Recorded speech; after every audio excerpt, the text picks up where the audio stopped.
Welcome to the KIPS Personal Trainer Application Podcast. My name is Tyler Valencia, and I'm the president of KIPS and Time to Train Fitness. Today we have a topic and a guest that I'm really looking forward to.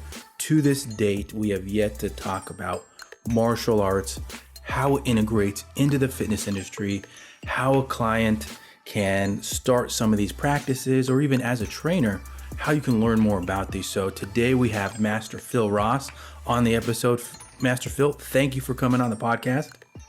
Well, Tyler, thank you very much for having me on. I've been looking forward to this. I'm excited. I just want to get the word out there to as many people as possible how to enhance their training and expand it through the use of martial arts. I dig it. So let's kick this podcast off with a good one. Right now, fitness industry has, for lack of a better way to say it, taken a hit over the last year.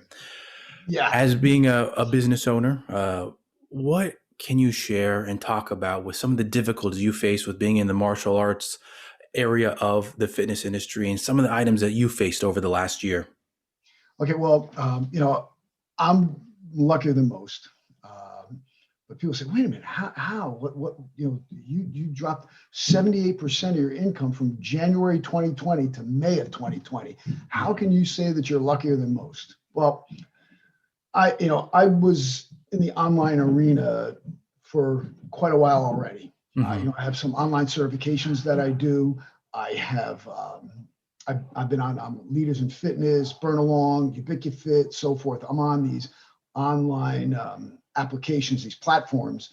So people know who I am through those outlets. And I've been able to, generate income through them. As a matter of fact, when I was on one of them, the first month of the pandemic, my revenue with one of them went up 273%. Wow. And then again, I was on that platform since 2016. Mm-hmm. And the other thing is that, I've been in the business a long time, and I had my studio for almost 33 years. Wow. And my, like I said, my income went it dropped 78% from January 2020. And in 2019, I had my best year ever financially. Mm-hmm. I actually had some of the classes were waitlisted. Wow. Yeah, I had limits, and I'm like, hey, listen, I was the whole situation was going to be waitlisted for every program. I have a kettlebell and body weight and dynamic tension classes, Mm-hmm. the Bodybell Method. I have a Brazilian Jiu-Jitsu.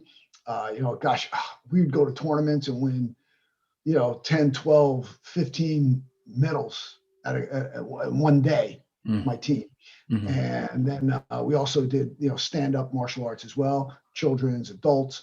And, I did some personal training, but I do very limited personal training because I'm also a college professor, which takes up a lot of my time. Mm-hmm. Used to do more prior to becoming a professor in 2017. But what I did was when the pandemic hit, as a matter of fact, I was out, and since you know a little bit about martial arts, I was actually out in California. I was in LA area, and I spent one of the days I was there with Frank Shamrock. I don't know if you know, he's one of he was actually the first undefeated UFC champion. Mm-hmm. A buddy of mine from years ago. And he was telling me, yeah, I think he's really going to shut down. So somebody told him something, he knows it's down in DC, and one thing led to the next. And I flew home. I got home on the 15th of March, and on the 16th at 8 o'clock, I got the call to my studio that I have to shut down. Wow. Yeah. How crazy is that, right? Wow. I'm like, I was so mad, so I come home and my wife's looking at me, and she goes, I don't know. She goes, I was watching you think. And then what I did was within like an hour, I created a Facebook Live group. Oh, nice. So for all my students who have memberships with me, we're going to do this. I'm going to go to the studio every day. I'm going to lead classes. So I was leading 3 classes a day, almost killing myself. I had to then bring it down to 2 because I felt like I was in a fight camp. Go full tilt, 3 classes a day. Mm-hmm. And it was weird because look, I'm used to seeing people. I mean, Mm-hmm. I'd have anywhere from 60 to 75 people a day coming through my studio. to go from seeing nobody Mm. and talking to my cell phone. Mm-hmm. It's a whole nother skill set. Definitely. But again, yeah, right. I mean, I'm sure you've had to do it as well. But what I did with my kettlebell students is that we only had, what I did was I had, X amount of kettlebells, I have, over 100. And I had like, I think 50 students. And what I did was I gave each student a large kettlebell and a small one. Wow. And what I did was I designed all of my workouts around 2 kettlebells and body weight. Mm-hmm. So they could train 4 days a week. So I said, here's when I'm going to have my classes. And of course, what I do is if they couldn't make it for that particular time, the video was stored so they could go back and look at it anytime, and I have everything categorized. Mm-hmm. So I designed all these workouts and we did them like that for over 3 months. To me, simplicity is the key. If you can actually not only maintain, but attain strength with very little tools and, pared down movements and, of course, very little tools, very little apparatus. I mean, I really did not use much at all because all my people don't have, pull-up bars at their house and so forth. And they didn't have, they don't have all the weights, only had the 2 kettlebells I gave them. Mm-hmm. So in order for them to keep up or to get something out of the class, I had to do everything like that. And it seemed to go pretty well. As a matter of fact, what I did was after we started training face-to-face, which I said in June, forget it, we started training face-to-face. But we kept running these classes. I keep this site open. It's called American Eagle Live on Facebook. And now what I did is I turned it into something that people can join as a membership. Mm-hmm. And on that, there's over 200 workouts. Nice. Yeah, I even do weapons training. I'm a knife and stick expert, and I put all different sequences there. So there's different training modalities. We have some are pure body weight, some are with kettlebells, some are with heavy bags, some with no equipment at all, just kicking, punching, so forth. So there's about almost 200 workouts listed right there now, and they're all categorized as well. So it's pretty cool. Very nice, very nice. Phil, yeah. Would you say with martial arts, with kettlebells, or even combat training, it's a very hands-on, face-to-face kind of training. With virtual, what are some of those, I'll say, tips or even kind of adaptations you can make with it? I know that some instructors that I know in the martial arts realm, one of the small things that they did was talking about making basically like a pillow dummy for somebody so that they can get that type of feel that you will typically get when you're doing martial arts training in person. What are some of those things that maybe you've kind of done? Sure. Okay. That's a great idea. Like a pillow dummy. If you can have a partner, that's great. But if you can't, not everyone can. I recommend getting some type of heavy bag or throwing dummy. They're pretty readily available now. Those are good to practice with, so you get the actual feel of something. Because if you want to develop real strength for combat, the best strength to have is man-to-man strength. That so you can actually move someone around, and it's very difficult to replicate without having done it before or without having a partner.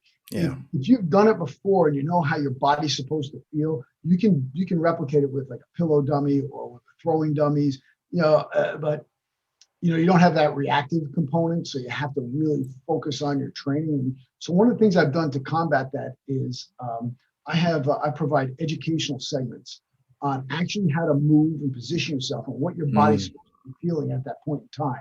Like if you ever watch any of my tutorials on striking, how I move, load the body, evade a strike and then come up with my counter strike. And the same thing I do with the kettlebells. Like I have a series that I'm actually filming right now. It's called The Secrets of. So it's the secrets of the big 7 kettlebell moves plus 1. I threw deadlifts in there as well. So I Mm-hmm. go over all the different iterations on these types of movements and how to execute them properly so that you can use them in a workout. I do the same thing with striking. I show, our 6 basic punches. I show other variation of punches and kicks. I break it down, how to use them and when. And those are in my the learning or education segments of the online training that I do. Nice. And then if people need to take to the next level, then, hey, you can always do a one-on-one session with me online as well, where I can correct your technique. Nice. It's a good one right there. Now let's kind of switch it to, I think, probably more what you're used to with talking with your students at the university, Mm-hmm. with working with clients, Mm-hmm. working with trainers. Mm-hmm. I will say that one of the things that I always see a lot of on social media is those that are trained, that are well trained in Yes. hand-to-hand combat, whether it's boxing, martial arts, Mm-hmm. some type of grappling, Mm-hmm. that they will often, and it's just a small joke, they will laugh at trainers that are holding mitts in the gym, doing some type of aerobic exercise with their clients. Oh, And I get it. yeah. It's sometimes it's not the best technique, and I will say that No, it's uh, not the safest too. If you don't teach your no. clients the proper technique, they can Mm-hmm. uh, have some type of wrist issues, Yeah. break a finger, something along Mm-hmm. those lines, and you don't want those things as a trainer. What No. type of resources do you usually recommend, or what type of things do you say, hey, like you should go check out XYZ? What are those things in your bag? Yeah. Well, I mean, if they're coming to me, I want them to look at what I'm doing. Yeah. But the thing is that whether it's me or somebody else, what you have to do is you have to check their background. Let's roll Mm, back a little bit when you said about the kickboxing technique. It's funny because prior to in the 90s, I'd have 30 something people in a class from a kickboxing class. Of wow. course, I was a national champion kickboxer, Hmm. amateur. So, I knew what I was doing. And then the gym started like doing these weekend certifications, different, someone go get certified and then they get hired at a gym and there's some, and it was kind of weird to me because I'd meet like women out there say, oh yeah, I teach kickboxing at, whatever athletic club. I'm like, really? I go, how many fights you had? Like, well, none. I did a weekend certification. I'm like, really? Oh, that's cool. But it killed that business for me. Yeah. I mean, I had a booming business, and then, hey, well, why are you going to pay, $100 something a month to come to my place just for my kickboxing class when you can go to the gym paying $19 or $20 or $25 a month, and it's included in your membership. Yeah. So it's a tough thing to combat, but like you were touching on some of the issues that can occur. Wrist, finger. What about shoulder, hips, knee? Yeah. I mean, I see them throwing kicks and they don't turn their foot on the floor. Yeah. I mean, what are you going to do to your knee? You're going to shred it. I see them Hmm. throwing punches with their shoulders coming out. Your shoulders not packed. Your lat's not engaged. That's not the right way to throw a punch. When you hit something, you're going to hurt yourself, or you're just going to hurt yourself from doing that repeated poor movement. Yep. So, check the background of whoever you're training with. Make sure that, look, you want to learn how to fight, go to somebody who fought, go to somebody who at least, trained fighters who was in the fight game for real and know what they're doing. Yeah. Not to say that, I mean, some great coaches have never actually played the sport that they coach, but they were athletes somewhere and they have a lot of experience with it. You want to watch out who you're training with and know their background. Do a little research. Don't just take them because they're the closest person to you, because your gym offers them for free.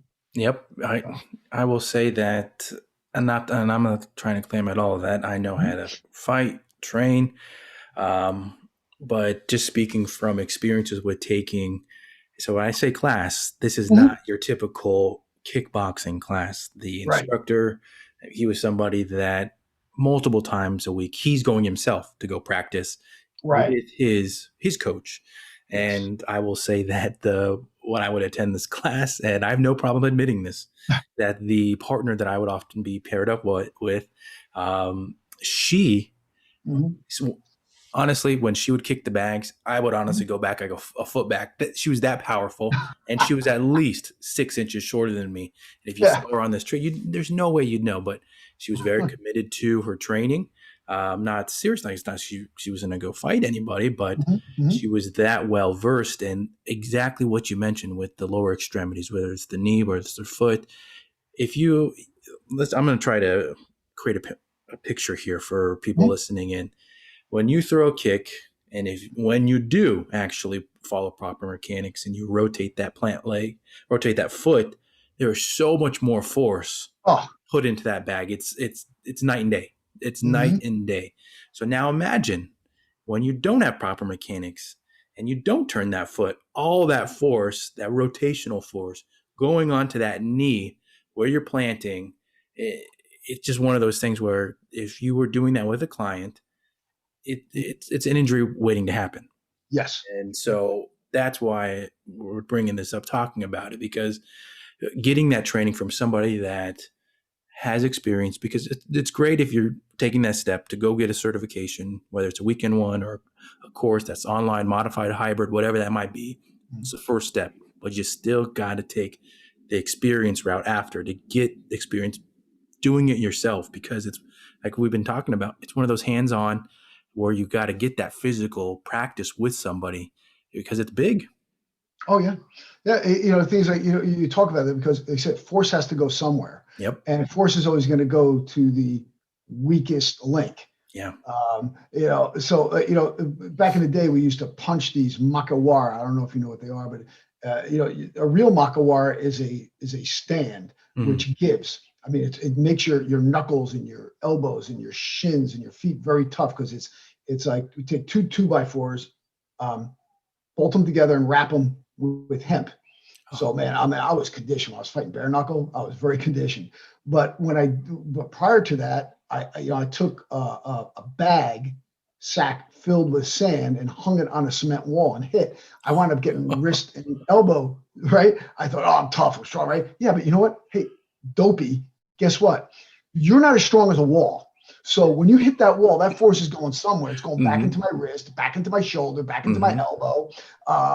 So I got away from that and used a real makawara, built one, and I used to do that. I mean, I don't do that anymore. I don't know if my body can take it at this point anymore, but it's still pretty decent, but not like I not conditioned like that anymore. But the thing, you have to be smart. You have to know where the force has to go somewhere. Yeah. The more power you generate, it's either going to go into that bag or back into your knee. Yeah. So if you're not rotating your foot on the floor and taking advantage of your hip rotation, well, that's the other thing you bring up too, is that generation of power. If I'm not rotating my foot on the floor, I'm basically just using my leg strength as opposed to my hip and proper alignment. Especially, for example, if you're doing a side kick, if you rotate your foot on the floor so the heel is facing the target, you have your heel, your knee, your hip, your shoulder, everything all in one line. They're all collinear. So therefore that force will be transferred direct line into the target. Now, if I'm not engaging my hip in that, well, then guess what? Only my leg to my foot will be going, that power will be going into the bag as opposed to my whole body. Yep. That's how a smaller person can generate power to knock you back. Yeah.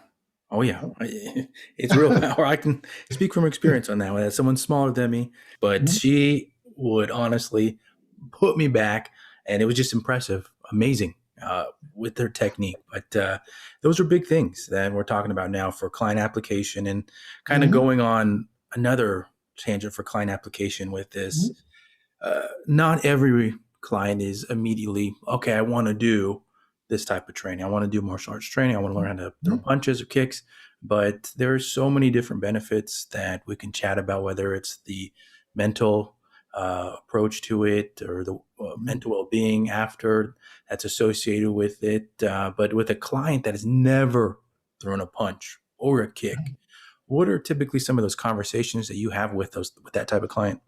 Well, some of them, and it's funny because some people I've seen are they're completely fit, and some are completely deconditioned. So I have everything in between, and some of them you'd be surprised. Some people have no idea of how to throw a strike properly. So, I tell them to start easy. And here, this is something that you want to think. So a couple things I'm going to give you here. One is if you do it slow, you learn it fast. You do it fast, you learn it slow. So what does that mean? I want you to learn where your body position is supposed to be. Here, just take for a punch, for example. Every punch has this path. It goes hip, shoulder, elbow, fist. Okay. So if you start it in your hip, then the next is your shoulder and the elbow and the fist. So now a lot of people, they start their punch from their shoulder or arm, and that's when you get these wild swinging strikes, right? Mm-hmm. So now if I shoot my hip first and it goes my shoulder, so I'm through my shoulder into the punch, and then my elbow comes straight out from there, right? And I roll my fist over.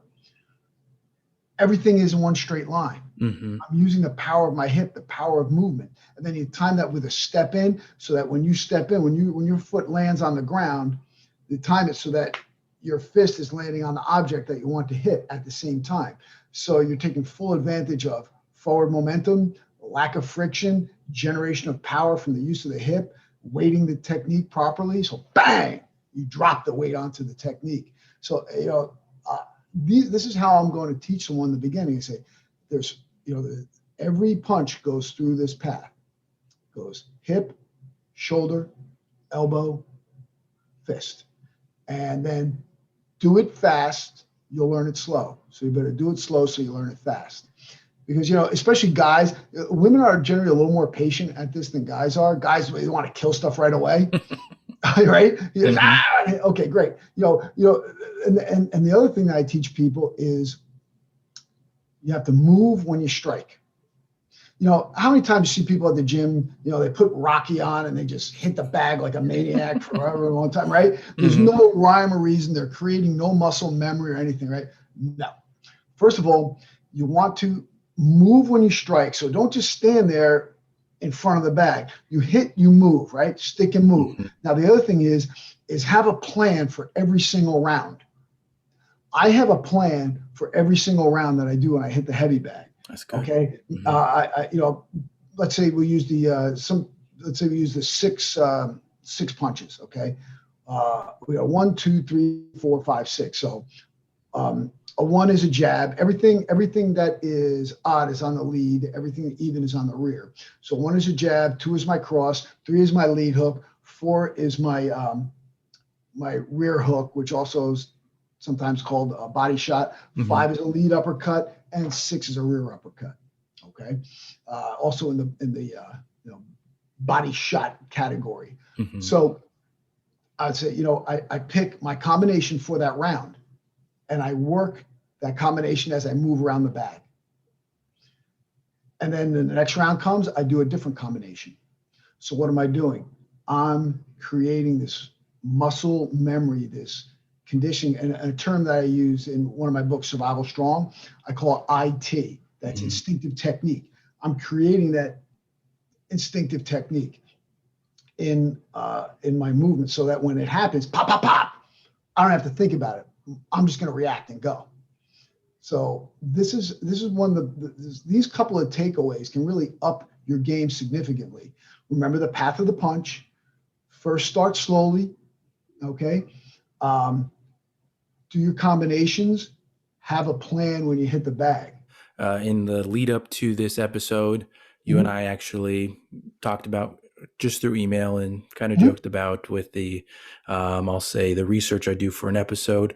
I saw mm-hmm. some of this that you were doing some of the education for police officers. Yes. Can you expand a little bit on that and kind of Sure. your background of why it's important? Because I felt like that was very powerful to touch on. Yeah. This is something that if you ever get a chance to check out my podcast, it's called Master Phil in Your Corner, and I'm definitely going to have you on. So in that podcast, I have Kyle Farrison on. He's a very good friend of mine, a Brazilian Jiu-Jitsu champion. We train together. I corner him in many fights, and we're addressing martial arts and grappling arts mm-hmm. for police officers. This is the best way to reduce excessive use of force. Mm-hmm. If you have police officers that know how to use their hands properly. I can go off on this forever because I was a DCJ instructor in New Jersey for 5 years, Department of Criminal Justice, and I taught defensive tactics. And that also prompted me to come up with my whole series. It's my Save video series and my Survival Strong series for self-defense and martial arts. Because I'd see these police officers go through the academy and then never do it again. This to me makes zero sense. Okay, here, they have to qualify with a gun every year, right?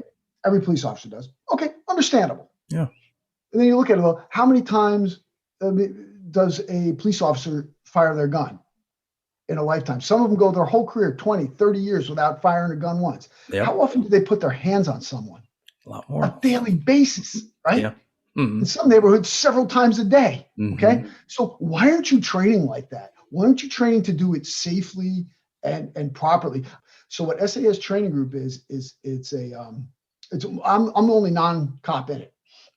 It's all police officers, and they address all the different things in the all different aspects of training for police officers, because now it's been mandated that police officers have to have X amount of defensive tactics training, and they have to do it, and they have to recertify every year.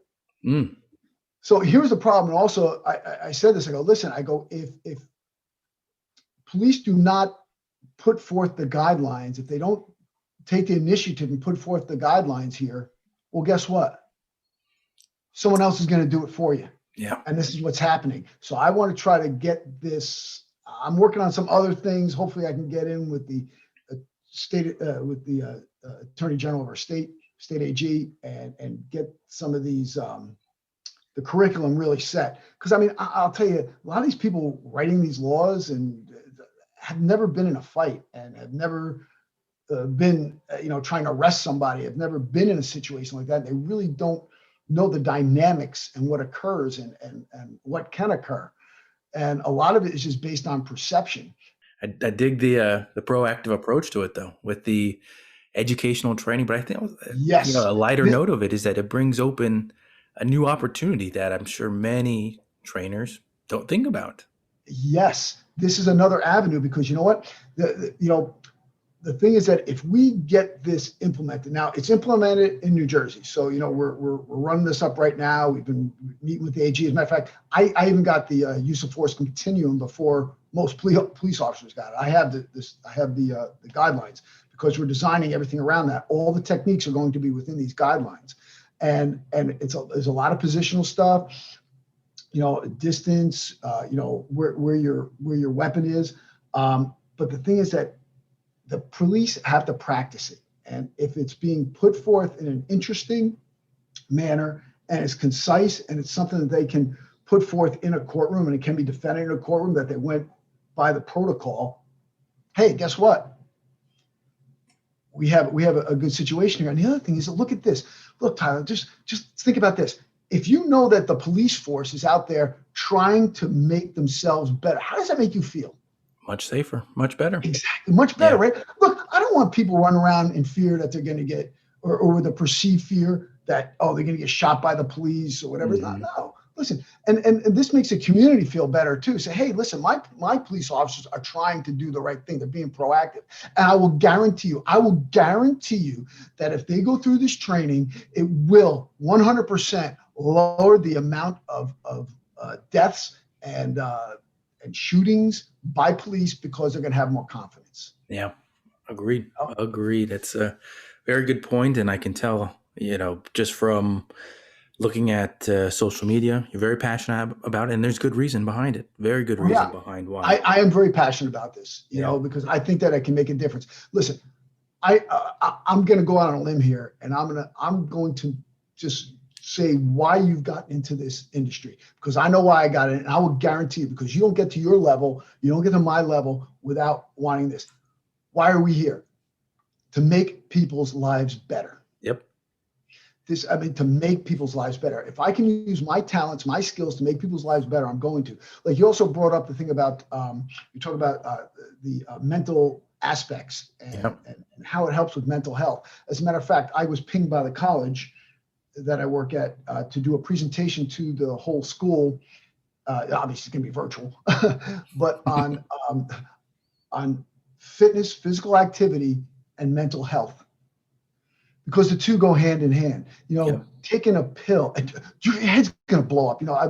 I've been into this SSRI thing, and for personal reasons, because of the people in my family, and I thought it was the wrong thing, and gosh, I was right. Did you know this, Tyler? And check this out. If you want, I can send you. I'll email you this research article I got. That over 90%. Check this out. Over 90% of all of these mass shooters were either on or coming off of SSRIs. Now, for people who don't know what SSRIs are, those are the selected serotonin reuptake inhibitors, or your antidepressants. You notice how that's not publicized? And gosh, you should see like all the references from those. I mean, doctors from Harvard, from Maryland, wherever, all these different places showing that there's a link between them. How come nobody talks about that? Yeah, that's I'll say from a overview of it, I'll say that we don't talk about it enough. Right. It's one of the things that I'm actually on the side very passionate about, with the resources made available for mental health issues. And I remember a client that I used to have. He has a nephew that has very serious mental health issues. He is unfortunately living on the streets, and he basically talked about how there used to be places where people with mental health issues could go get help and hopefully get back into society. And yet we don't have those types of resources anymore, which is unfortunate. And so trying to find ways to tackle this from other sides, that's really, I think the thing that we're talking about now is ways that we can tackle this. And it's unfortunate that we don't have those, I think, is the bottom line that I'm trying to get across. Yeah, no, it's a multi-layered issue. On one side I think there's a situation where the prescriptions they're overprescribed, the SSRIs, overprescribed. Now there are certain people, a certain percentage of people that do require some type of psychotropic medication, but then they should also have a treatment center. They've all been shut down. So where are these people going to go? They can't. They're not. They don't have the mental capacity to handle a daily life, and they have no place to go. Yep. What's going to happen? How is that a good thing? Exactly. Again, that's another thing that just like blows my mind. I go, why do we shut all these places down? But we're getting off our point. But the thing is that what we're here to do is try to make people's lives better. And you know what? It starts with very simple axioms. The thing is that, when you're training, when you're being physical, when you're doing something that requires focus, like martial arts or weight training or yoga or something like that, right? That puts us in a very euphoric state. Yep. Our endorphins are released. We get that balance of the serotonin. And it's so good for you that, look, how do you feel after you work out? Feel great. Got the high. Right. Exactly. Right. You got that high, right? That's why they call it the runner's high. So I feel awesome right after I'm done with my workout. If I don't work out for a couple of days, I'm like a bear, man. So that's why I make sure I don't miss. So, and the thing is, the thing is that you have to get people started. Yeah. And it's very difficult when people come home, crack a beer, pop on Netflix, and sit there with a bag of chips. You have to change habits. Yep. We have 80% of this country doesn't meet the minimum amount of required exercise, recommended exercise, not required, recommended exercise. We have people, 70 some odd percent are overweight, and then 42% are obese in this country. And then we wonder why COVID kicked our butt so bad. Yeah, you're 100% right. And that's, first I have to say that there were a couple of things I want to touch on, but I think that this is a great area to segue us, because it's, with those stats and even looking at the situation that all fitness pros have been in with battling, I'll say, the virtual training realm, that often we think about the competition out there, that there's a ton of competition, everybody's doing it. But at the same time, everything you said is very true, that there are 66 to 70% of America is either overweight or obese. Yeah. And that is a population that is not interested in going to the gym or, starting some type of regimen. So how do you get to them? That if you just got a fraction, even less than 1% of that as a trainer, as a virtual trainer, whatever type of trainer you want to be, you will be more than fine in this industry. So competition, a lot of people are doing it. A lot of people are doing online training, but there are still the mass majority of people that are not even thinking about doing training at a gym or online. So if you figure those things out, you can be set. So I think that's one piece that I've heard somebody say that pretty recently, and I've been running with it because it's a great way to think that, okay, I'm not putting my mind worrying about other trainers that are doing virtual training. I'm just trying to get to the others out there because there are plenty. There are it's abundant. And, to get us to our podcast takeaways now, I always give this spiel about this story, of how this story came about. I was watching a documentary about a gentleman that did an Ironman competition in 50 states in 50 days. And he was asked a question about Ironman training. He was asked, what are 3 lies about Ironman training? And he gave his response. And I was like, oh man, that's a great question. Let's throw that on the podcast. So Master Phil, in your experience in the industry, you've had a lot, and you're giving back as an educator as well now. What are 3 lies you have encountered in the fitness industry? Okay. Lie number 1, cardio is great for fat loss. Okay. It's not.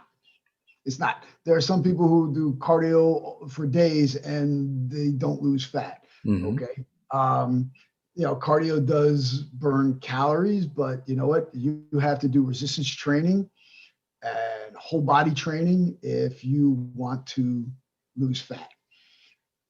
It's a bottom line. I graduated college in 1984 and I'm the same weight. There's a reason for that. And another big lie that really gets to me is this quick weight reduction through these crazy diets. Okay? Listen, you didn't get heavy overnight. You're not going to lose it overnight. Okay, right? I mean, look, you have to each pound of fat is 3,500 calories. You have to operate on a deficit of 3,500 calories per week to drop that weight. Of course, in the beginning, especially if you're grossly overweight, it's going to fall off more easily. But the thing is, give yourself time, set reasonable goals. Lose 40 pounds in 30 days, and we guarantee, that is not healthy for you. Okay. So, because you know what? Yeah, maybe you'll lose that weight, but then you know what? Next month you'll gain that and then some. Okay. Fad workouts. Another thing. I can't stand. Okay. These, how many people do these crazy things and get injured or overdo it, not only get injured, and then they burn out and they don't and they wound up not moving forward with it and they give it up. Yep. Because it's a fad, it doesn't work. You got to stay with something tried and true. You know what? If you're going to start off with something, I tell you, start off with calisthenics. Okay. Yeah. And I do these calisthenics every day. Every day. I get up, I do 50 squats, 50 push-ups, 100 sit-ups, 10 bridges, and neck exercises and warm up. I do it in under 5 minutes, usually about 4 minutes, and I start my day. You don't have to do those reps, but you know what? If you do your squats, your push-ups, if you can't do push-ups, do planks. If you can't do planks, well, do them on a wall, or do push-ups on an incline. Everyone can do bridges, everyone can do abs. And I do neck because most people ignore the neck, and the neck needs to be addressed. So I do something every day. Look, you don't have to do what I do. do what you want to do. To me, I think everyone should do martial arts and kettlebells. Because why? Because that's what I love. But you know what? Not everyone's going to like my style or like what I do. But it's fine. But find something that you like to do. Do something. Breathe heavy every day. Nice. You answered my question right there about how old you are. And I will say that prior to this podcast, I did my research, looked you up, and you look great. You look great. Oh, thank you. And exactly what you said, all those things, the consistency. And that's been one of my things this year for business and even for exercise is little things add up to big things. You keep doing those little things, start small, and it builds and builds and builds. And all of a sudden you have something great. So you can apply that in your business. You can apply that in your training. And it's one of those things that a lot of people, exactly you're talking about with fad workouts, that they want to do things quick and get it over with. But those individuals that just stay consistent, they're going to come through. They're going to come through at the end. Master Phil, as we wind things down here, can you give us your social media links, Sure. your URLs, and also any upcoming events you might have coming up? Yeah, absolutely. Thank you. Well, I have the Master Phil in Your Corner podcast. So definitely want to tune into that. This Friday, I'm going to have Burt Watson from the UFC. Wow. He was with them in the beginning through just a few years ago. You might remember his saying. You hear him say, "We're rolling, baby." He's a guy is the hardest working guy I've ever met in my life. Okay, people think I work hard. This guy is sick. He's off the hook. I love him. He's awesome. And then I have the Bodybell Method, which is a certification that is approved by ACE for continuing education credits. Mm-hmm. It's kettlebells, body weight, and dynamic tension. We have 3 levels. The level 1 is now available, all 100% online. You get certified online. So we have that available. My website is philross.com. On YouTube, I'm Master Phil. I have a whole bunch of free information there. I got 200 something videos there. And then I'm on Twitter, kettlebell_king. And I'm also, kettlebell king on that, and kettlebell_king on Instagram. Great stuff. Well, Master Phil, I want to say thank you for coming on the podcast. You shared a wealth of knowledge, and I really enjoyed actually what you shared in regards to the training for police officers, the proactive approach you're taking to it, and wanting to do more with it to make people better across the board. It's not just saying making police officers, but you want to help fitness instructors potentially create another avenue for themselves. You want to make people in their neighborhoods feel better. Such a positive view on it, which we need more of. And again, Master Phil, thank you for coming on the podcast. Oh, Us, thank you for having me on. Look forward to speaking again.